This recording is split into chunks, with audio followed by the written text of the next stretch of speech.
Just banger after banger. Just like, you don't believe in me? Snakes! Look what you made me do. I'm a 20-something white woman. Obviously, I'm going to compare T Swift to the Lord, all right? She is the only God I still believe in, all right? I don't see God revamping his old shit, and let's be honest, he probably should, because the people who own it now suck.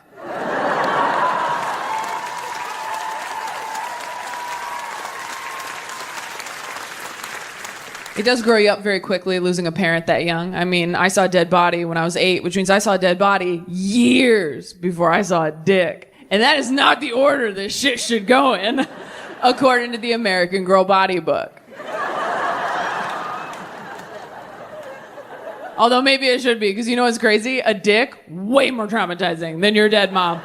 Oh my God, it's so much worse. I saw my mom, I was like, that lady used to make me snacks, now she's very still. I saw a dick for the first time, I was like, oh my God, who took Jabba the Hutt's eyes? You have done nothing for me. No, I didn't say Beetlejuice even one time. I haven't seen that many dicks, and I don't want to see any more. And it's nothing against men. I'm attracted to you for some reason. But I swear to God, every time you see a new dick, there's an adjustment period, isn't there? Just a real quick, like, and we're back in it. All right.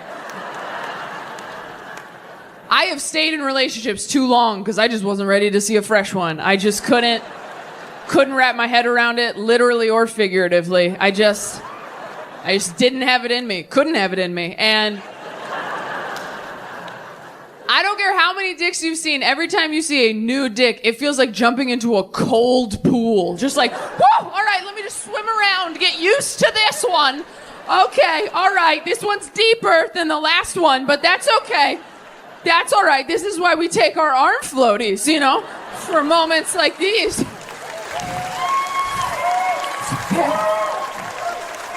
Just control your breathing. Hot girl summer, bitch. You can do it. I think of the genitalia options available, I think dicks seem friendlier, you know? They're up, they're happy to see you, they're wagging. I've never had sex. It's like a front tail, right? I'll Google it, it's fine. It's all speculation. I've never seen a vagina, not even my own, I'm a Christian. But from what I hear, it is very spooky down there. It's just a dark, spooky hole. Like, a hole? I'm sorry, what? Every time someone fingers me, I'm like, you are very trusting, sir. Because I don't even know where that goes. That might be where I keep the bipolar. That might be where it has been. Actually, if you see any, could you scrape it out? Could you? Just like a mental health pap smear? Can you just do? Don't do that. Like, you gotta hook your finger. Like when a baby's choking, are you familiar? If you do that, it'll push it in too far. It's too late. But if you hook your finger, you swipe it. That's how you get it out.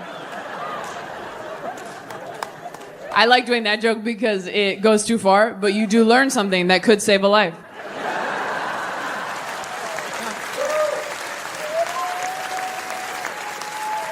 I just love the idea of years from now someone being like, if it weren't for that dick joke, my niece would not be here. Therapy gets a lot better when you're single too, because you have time to dig into things like that. When you're in a relationship, you waste half of every therapy session going over all the shit your partner won't go to therapy for. When you're single, that's an hour of you every week. It's almost too much time. You really got to start doing your homework on your days off. After my last breakup, I was coming into therapy hot every week with ideas like, hey, you know what I realized this week? The elementary school I went to growing up, across the street from a cemetery.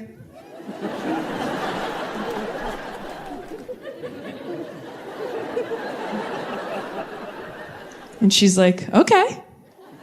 And I'm like, I don't know, but that really seems like something, doesn't it? I bring the ingredients, you bake the cake. I'm not a doctor. I went down deep inside me, found something scary, brought it back up to you. I was so brave. Where's my treat?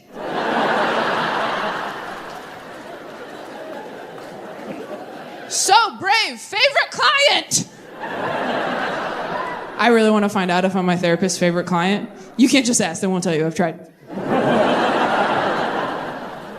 The only way I can think to figure this out is to get in touch with another one of her clients. And then me and that client plan to call her over the weekend, separately, at the exact same time. suicidal. And then we just see whose call she takes. We both want to end it. Who you want to keep here, Dr. S? And then whoever wins that face-off, we go to the next set of clients. And we just kind of do brackets, you know? Sort of like a March Sadness situation.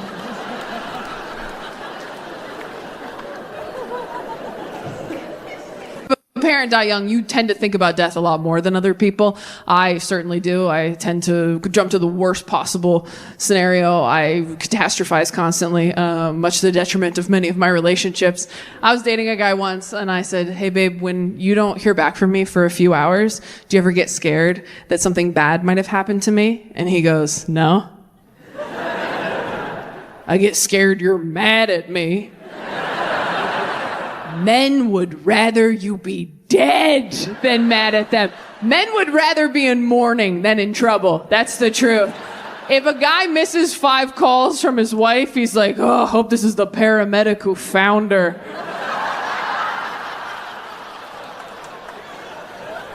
I also wish that joke didn't work. You know what's so funny to me about men who kill their wives? What? Well, just wait. What's so funny to me about men who kill their wives is like they think they're gonna get away with it. And it's like, dude, you've never planned a goddamn thing in your whole life. You've never made a dinner reservation and now you're gonna hide a body? This is quite the maiden voyage for event planning, dude. Maybe start with a potluck. I do think I've spent a lot of my life being really scared of death. I'm not a casual dater. Here's how not casual I am. I actually got engaged this year. Nope, didn't work out. Context clues. I would have expected better from you, front row. No, it's okay. It's all for the best. Didn't work out, just wasn't the right fit. But man, I learned a lot about myself in the process of getting engaged. First off, I didn't know what a basic bitch I was, who was gonna love being engaged that much. But something happened when that ring went on my finger. Something in my stupid lady lizard brain went blue. Level completed. And I just kind of floated through Target like, oh, am I better than everybody? What's that? No, I don't need help. Someone loves me. I'll find the towels right after I cancel therapy. I'm all fixed. I wore that ring for 2 months. I never got used to it. It kept getting caught on stuff like sweaters and my freedom. Like, it was cumbersome.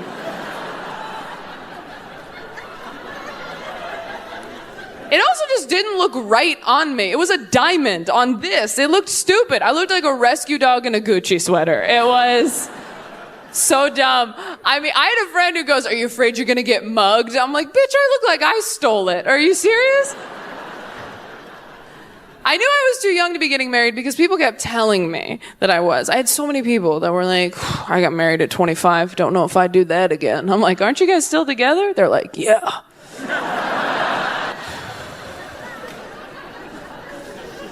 I had a woman at one of my shows yell at me from the audience. She goes, you should really wait till you're 27 to get married. I said, why 27? She goes, because that's when your frontal lobe is finished developing in your brain. That's when your brain's done, 27. Yeah, what a mean fact to yell at someone. It's like, oh, you think you're happy, Scarecrow? Why don't you wait a beat till the wizard gets you a brain? I've been drinking since noon. Make me laugh.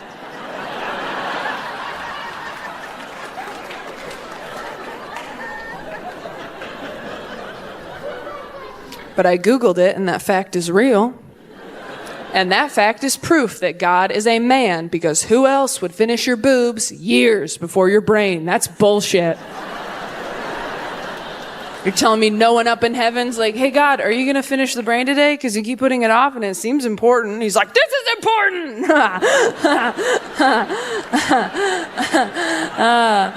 Don't tell me how to do my job. I'm God, damn it. I'm gonna make one of them bigger for like 8 years.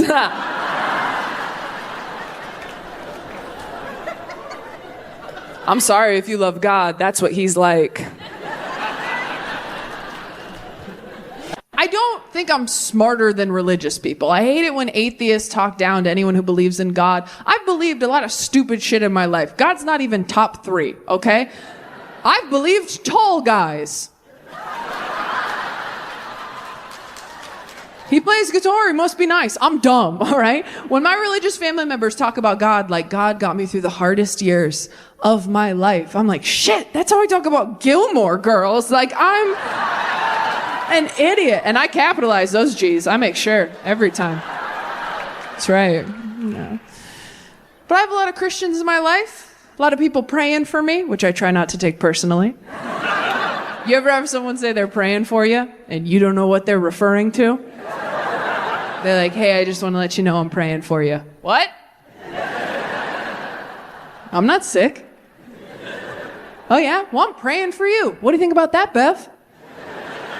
Heard you need it, bitch. She's like, no, God's just been putting you on my heart lately. Well, tell God to scrape me off your heart because I'm doing awesome, okay?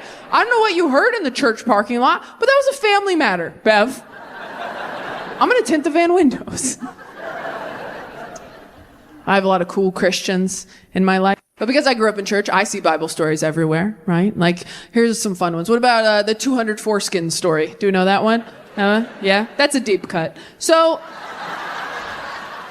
in the Bible, David wanted to marry Saul's daughter, and Saul's like, you can marry my daughter if you bring me back the foreskins of 100 of my enemies. Which, like, whoa, Scorpio, am I right? Who has 100 enemies and is thinking about their foreskins? Like, someone was born in deep November. So Saul's like, get me 100 foreskins, then we'll talk. So David goes out, comes back with 200 foreskins, and that's where the phrase, if he wanted to, he would, ladies, comes from. Yeah. That's not from TikTok, that's from the Bible. What about Job? Have we heard of Job? Job? Got some Job heads in the house? Job was this guy in the Bible. He loved God so much. One day, God and Satan are talking. They don't really get into why they're talking, but, you know, sometimes you call your ex and everyone's like, what are you doing, right? So God and Satan are kicking it for some reason. And Satan goes, hey, God, I noticed that Job loves you a lot. And God's like, yeah. And Satan's like, well, I bet he wouldn't love you as much if I fucked with him enough. And God's like, okay, I'm bored. Let's see what you got. So Satan goes out and he ruins Job's life. But Job never forsakes God. And that is what How to Lose a Guy in 10 Days is based off of. Matthew McConaughey is Job. Kate Hudson is Satan.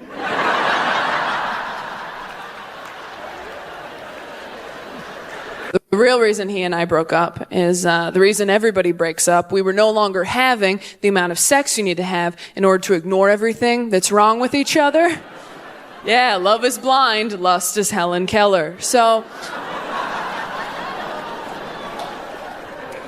we weren't there anymore. And it got tough because I have a fairly high sex drive. Not crazy high, not like I'm gonna catch something at the bus station high.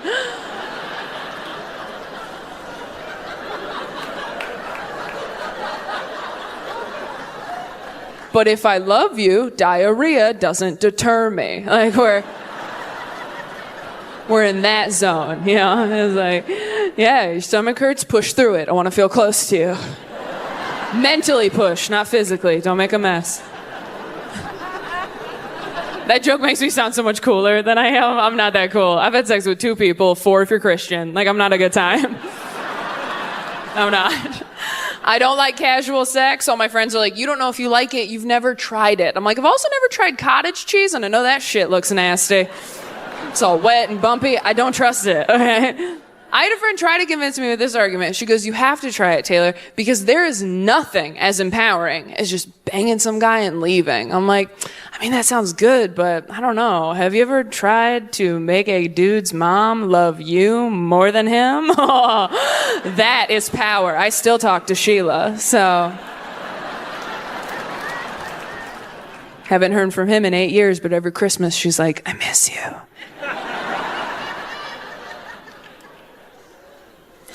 I was very sheltered growing up. I was terrified of sex. I thought I would be bad at it. Now that I'm older, it's so easy to be good at sex, isn't it? Oh my gosh. All you have to do is approach it with the enthusiasm of a child. Just put everything in your mouth. Like, if you can reach it and it fits, that's where it goes. Pretend you're 4 and your partner's made of Legos. It's not complicated. I grew up very religious, so I was encouraged to abstain from drugs and alcohol and sex and enjoyment. And being abstinent is when you wait until marriage to have sex. They used to tell us the safest sex is no sex, which is a lot like saying the safest travel is books. When I have a daughter, I'm going to make sure she's abstinent in high school, and probably before that while we're at it, because when I was younger and I was abstinent, I was not having sex, but I was having other things done to me. And I don't know if you know this, but other things are kind of the best part of sex for ladies. So while my friends were having sex, I was the only one having orgasms. Yeah. I could not believe it when I found out. When my friends are like, yeah, me and Chad have had sex, but I've never, And I'm like, you're going to hell and you didn't even finish?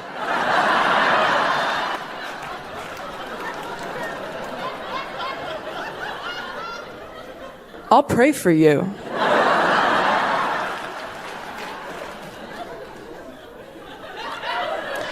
First time I tried to lose my virginity, I missed. That happened to anybody else in here? Not physically, I wasn't stupid. It wasn't like, it was like trying to put a straw in a Capri Sun. It wasn't like that.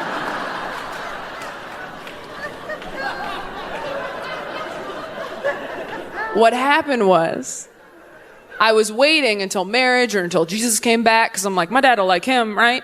And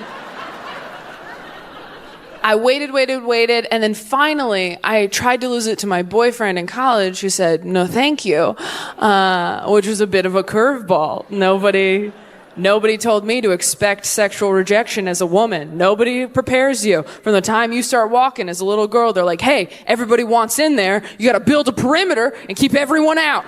I was so busy trying to keep people out of me, I never thought I'd have to talk someone into me. Men take sexual rejection much easier because they're prepared for it. From the time they start walking, they're like, hey, Brent, you're a little creepy. Maybe keep an eye on that. You're going to need to get consent, which is a noise she makes, not a feeling you feel.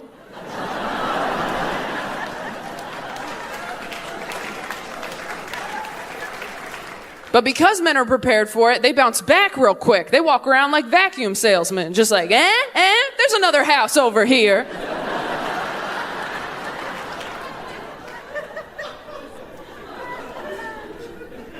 My boyfriend was nervous to have sex with a virgin, and I was like, well, the good news is you only have to do it once, and then guess what? Problem solved. I felt like a high schooler trying to get a job at the Gap. Just like, oh, well, we really want someone with retail experience. It's like, well, how am I supposed to get some unless someone takes a chance on me?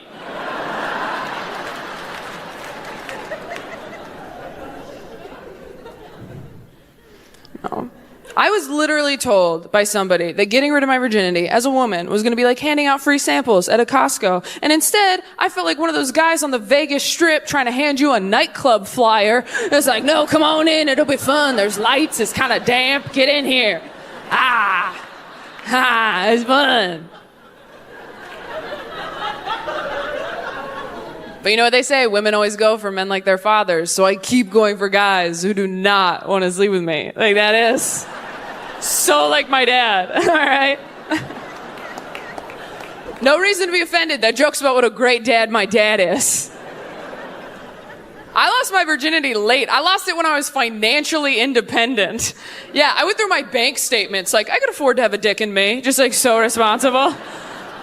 All my other friends lost it under a Backstreet Boys poster in their mom's house, and I lost it under an IKEA painting that I purchased with a coupon.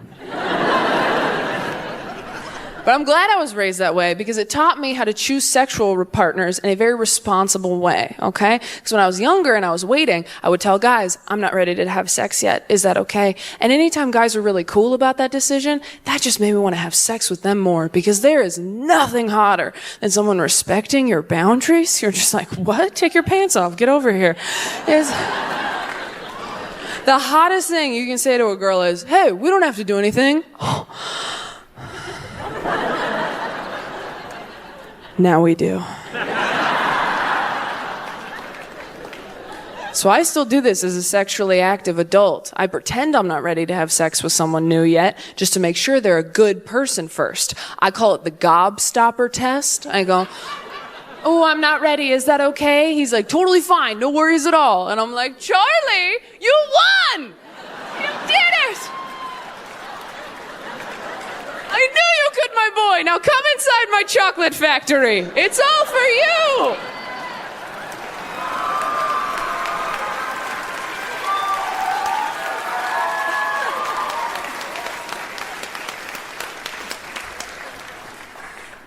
I really was triggered by the capital G God in my phone because I have religious trauma. Anybody else have religious trauma?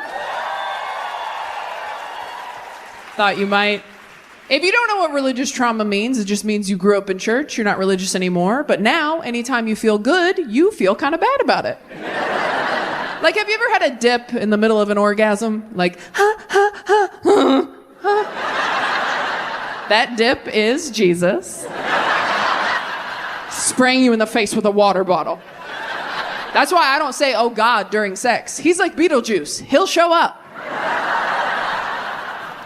And to be clear, I'm not an atheist. I just don't know what happens. Neither do you. Spoiler alert, nobody knows. I've never related to the certainty so many Christians feel, where they're like, I just know. You're like, but how do you know there's a God? I just know. The only time I've ever just known something, it was that I had diarrhea. That's the only time. The only time I've ever been like, oh. And I did start praying.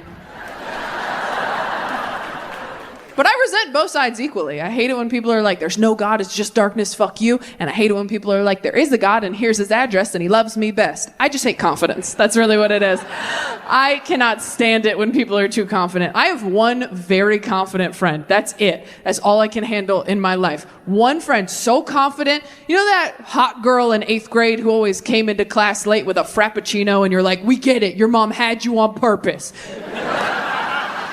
She's like that.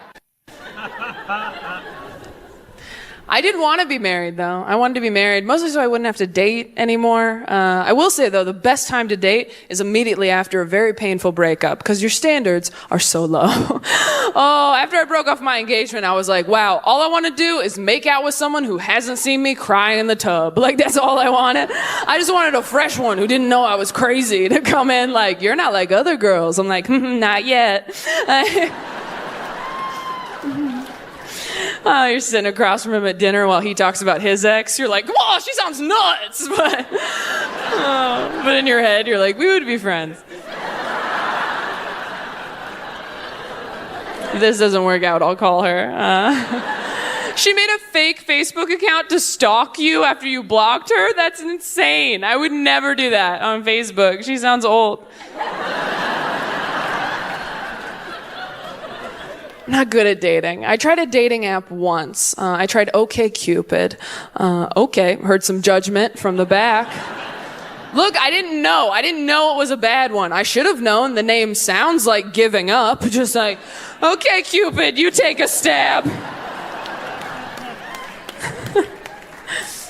I just don't like dating apps because I feel like people curate these really fake opening lines that they'll just copy and paste and use on everybody. I talked to a guy who told me on Tinder, his opening line, no matter who it was, so, do you like sunrises or sunsets?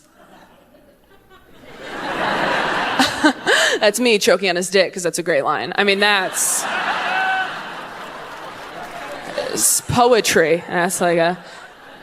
That's a haiku, I think. Check my math, but that line's a Trader Joe's bag. You should reuse it. I had a guy on OkCupid send me an emoji as an opening line. Not a cute one, not like a heart or a kissy face or even an eggplant, which is gross, but I get it. He sent me one of these. You know the one you never touch because it looks like Pac-Man getting a colonoscopy? Half of you won't enjoy this joke because you don't know what I'm talking about. That's how rarely this emoji is used. And I responded because I was like, I gotta make sure this guy doesn't hurt anybody. So I wrote back and I said, does this work for you? Do people respond because they're confused? Are you negging me? What's happening here? And he goes, well, the way a woman responds to the emoji tells me a lot about her character. And I said, all right, Detective Douche Rocket. What does my response tell you about my character? And he goes, well, it tells me you're really transparent, honesty's super important to you, and you have trouble trusting people.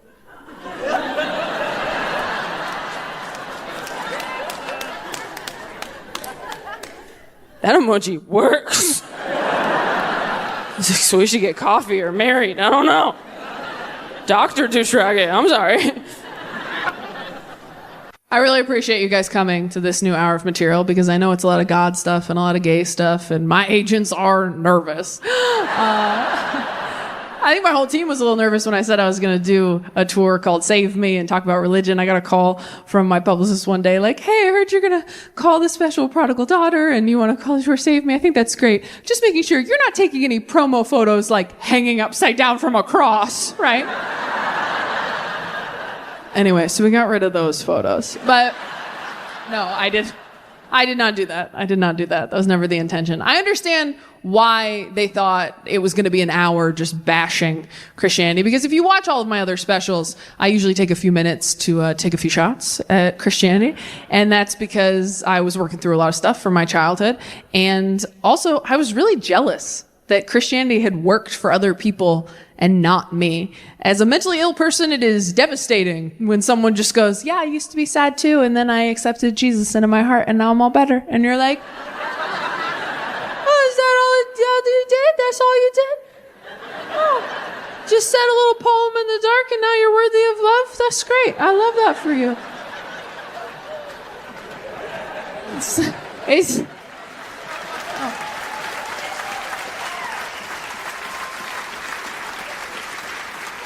It's like when someone goes, yeah, I just stopped drinking soda, lost 20 pounds, all my acne went away. And you're like, oh my God, that's so cool. I hope your plane falls out of the sky.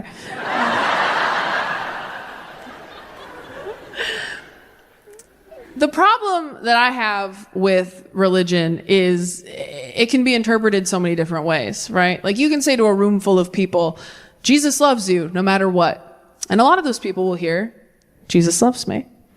But some of those people will hear, no matter what. And that's the problem, right? Religion can be used as either a weapon or a tool. And to be clear, if you are using religion as a weapon to control, manipulate, scare people, to make yourself feel superior to everyone else, fuck you. That's not what it's for. You are not using that correctly. You're using a vibrator as a back massager and we're all fucking laughing at you. Because if God does exist, he does not exist to make you feel better than other people. He exists to make you better for other people.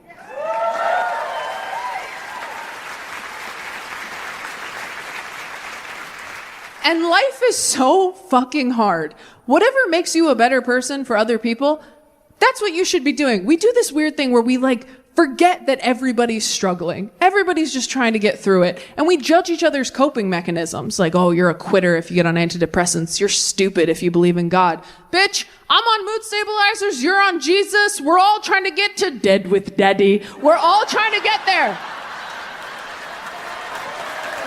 It's fine. And there are a lot of people who are using religion correctly. People like my aunt and uncle, my grandparents, the people at this church. There are a lot of people who are using religion as a tool for community and connection and compassion and comfort. And when I was writing this hour, I was thinking about those people. And I was thinking about my family. We had a basic ass pastor who stuck to 3 topics. He had 3 messages. You are forgiven. Marriage is hard. Merry Christmas. Like, those were the 3.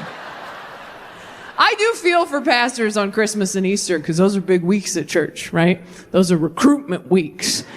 That's when everybody comes out of the woodwork. That's when the decaf Christians swing by.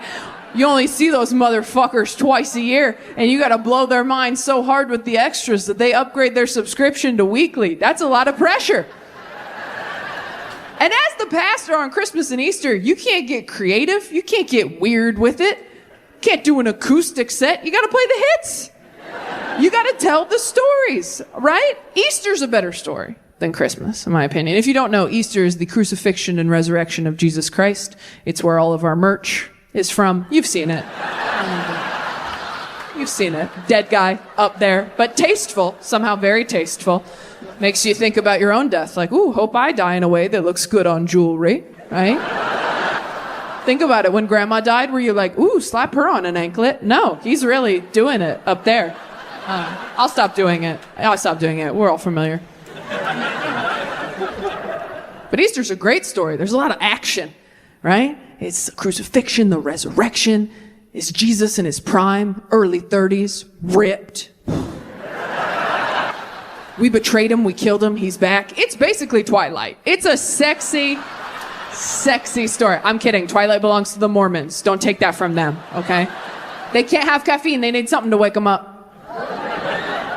Christmas is not as good a story. It's just not. The birth of Jesus, it starts off strong, right? An angel comes down from heaven, tells Mary, I know you're a virgin, but you're pregnant with the Son of God. Oh, shit. And then the angel has to go tell her boyfriend, Joseph, because believe women wasn't really a thing back then.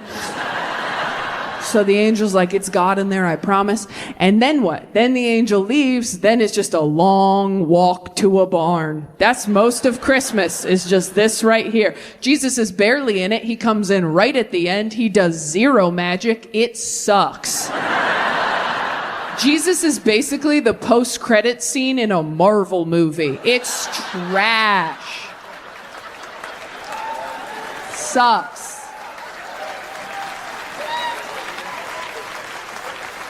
I remember one year our pastor tried to spice up the Christmas story. Is there anyone in here who grew up religious but is not religious anymore? You're at the right show. All right, of those people, who saved people? Who spread the good news while they were religious? Ooh, bit of a drop off there. That's tough. A lot of us didn't do the homework. You saved people while you're religious, but you're not religious anymore? Okay. Do you ever feel... Serious question. Do you ever feel like maybe you should, like, call those people? Just a courtesy call. Like, hey, remember when I told you about forever? I don't know. What if those people get up to heaven and they're like, look, your sponsor's not in there, so we didn't know you were coming. I don't know. Are you sure? Maybe they Holy Ghosted you. We're sorry. For real, though, you got to go to hell. We're sorry about that. I never saved anybody at all. I was talking to someone who grew up Mormon. I was like, well, you guys were really saving people. And he was like, oh yeah, baptism for the dead. You guys know what that is? I didn't know. Apparently, in Mormonism, sometimes they will save people after they've died, which really takes the pressure off of saving live people, doesn't it? When you can just go, hey, do you believe in God? And they're like, no. And you're like, that's okay. We'll wait. And then as soon as they're dead, you're like, bibbity-boppity Mormon.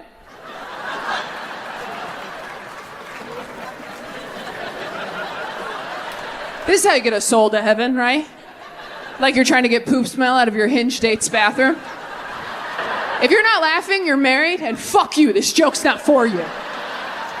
Enjoy shitting with the door open. Some of us have to carry matches everywhere. It's always awkward getting into a new relationship, though, especially right after you've called off an engagement, because you don't feel like you can say any cheesy romantic crap ever again. Even if you feel it, you just feel like you're a jinx. So when the next person's like, I want to be with you forever, you're like, oh, wouldn't that be something? I can't use the F word anymore, but I just need to build my credit back up, but samesies, bro, for sure. New relationships are awkward because you got to tell a whole new person what you like in bed. And the only reason you know what you like in bed is because someone else did it to you first. But you can't say it like that, right? You got to do that cute little tap dance of like, oh, babe, you know what would be so fun? That's never even occurred to me before. You know what your body is inspiring me to do right now? But in your head, you're just like, do it like Craig. Could you just do it how Craig did it every time? Craig didn't do shit right. He did that right. Let me tell you. Can we just call him? Can we just call him and ask? It's not a big deal. We're all adults here. Remember when we reset the Wi-Fi router last month? It's just like that, babe. He's just a voice on the phone with the password. That's all he is to me now. No, I did block his number when you asked me to. Of course I did. But when you block a number, your phone kind of just saves it in a different folder. Ooh, some of us are going to fight in the car. Not everybody knew that. You have to be able to talk about what you like in bed, and you have to know what you can and can't say, all right? Like, I've been telling guys for years, I like it a little rougher in bed. I don't say it like that. I say like, oh, I'm damaged, you know? Like, if you're a straight guy, don't say that. If a straight dude's like, I'm damaged, fucking run! That guy wants your toes in a baggie, so... Sometimes you think you like something and you don't. I thought I liked dirty talk. Turns out I just like dirty phrases we agreed upon earlier. You ever tell someone you like dirty talk and then they hit you with something in bed and you're like, nah, that was not approved by corporate. No. I was having sex with a guy once. I was on top and he just went, look at you!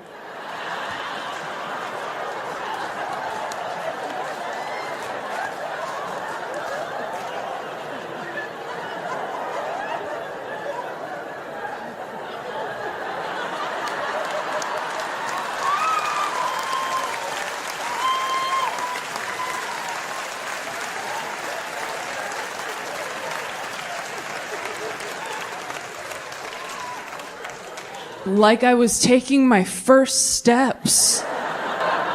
I'm like, you better get the camcorder, daddy, because I am never getting up here again.